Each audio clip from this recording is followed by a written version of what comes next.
अब तक सरकार ने जो 1 साल के अंदर काम किया है उसमें हमें ये प्रतीत हो रहा है कि सरकार की प्राथमिकता में स्वास्थ्य और चिकित्सा कोई मायने नहीं रखता। हमारे ऋषि महर्षि सबने ये कहा है कि पहला सुख निरोगी काया। आदमी अगर स्वस्थ रहेगा तो जीवन में सब काम कर सकता है, लेकिन अगर वो स्वस्थ नहीं है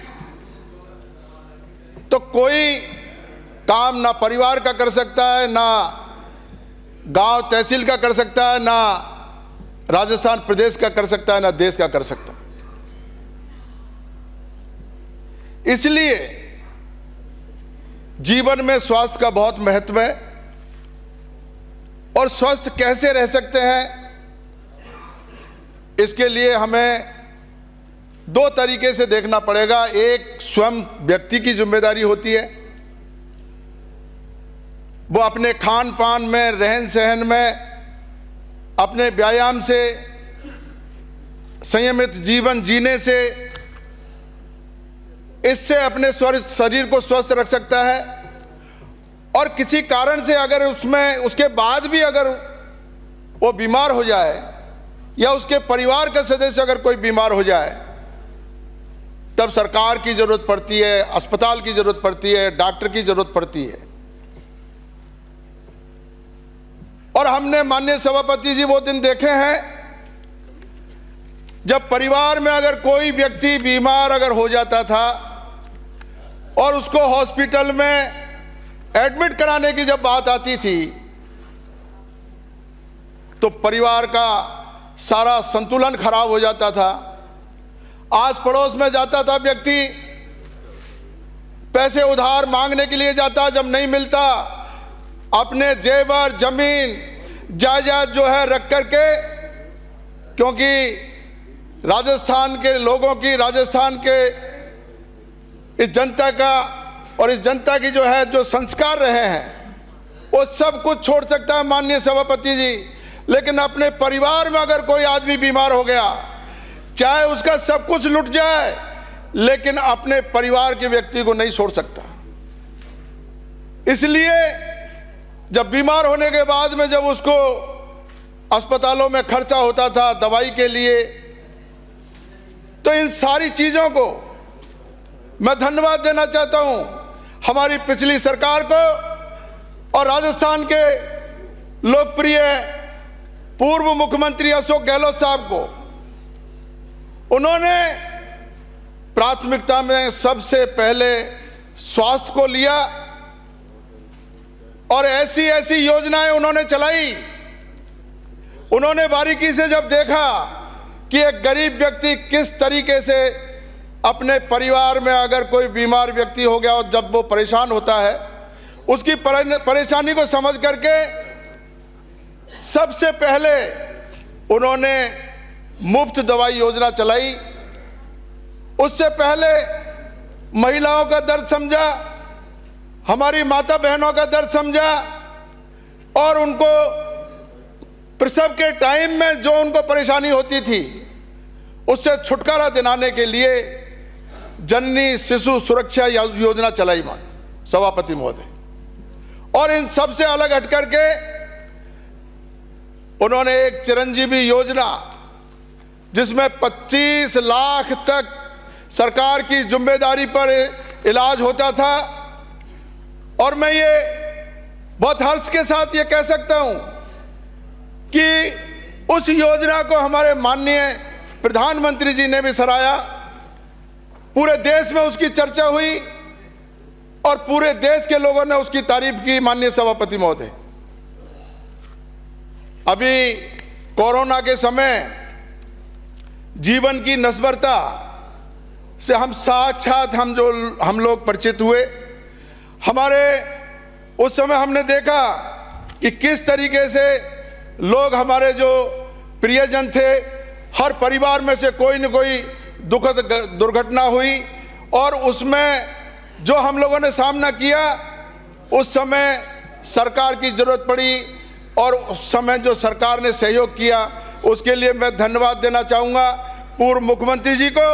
और उस समय सबसे ज़्यादा मंत्री महोदय आप सदन में विराजमान हैं, अगर कोई उस समय अगर धन्यवाद का अगर कोई पात्र है, आपका नर्सिंग स्टाफ को सबसे ज़्यादा धन्यवाद का पात्र है।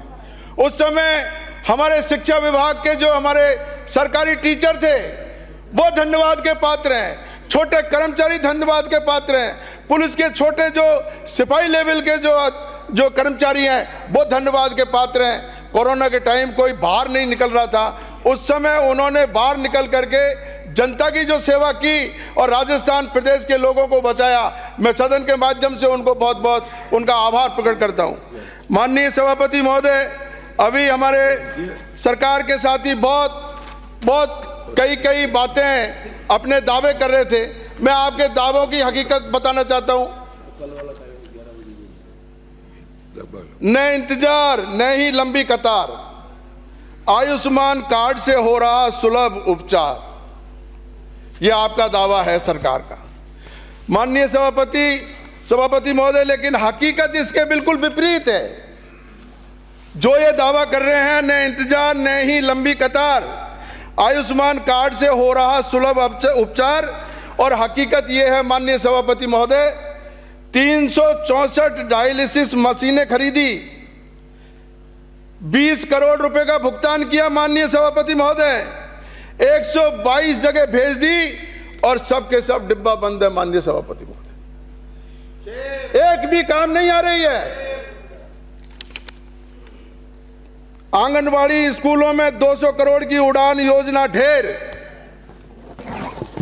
सैनिटरी पैड छोटे, बेटियां ले नहीं रही, फ्री के पैड बाजार पंचायत केंद्रों में 30-30 रुपए में बिक रहे हैं। इसी तरीके से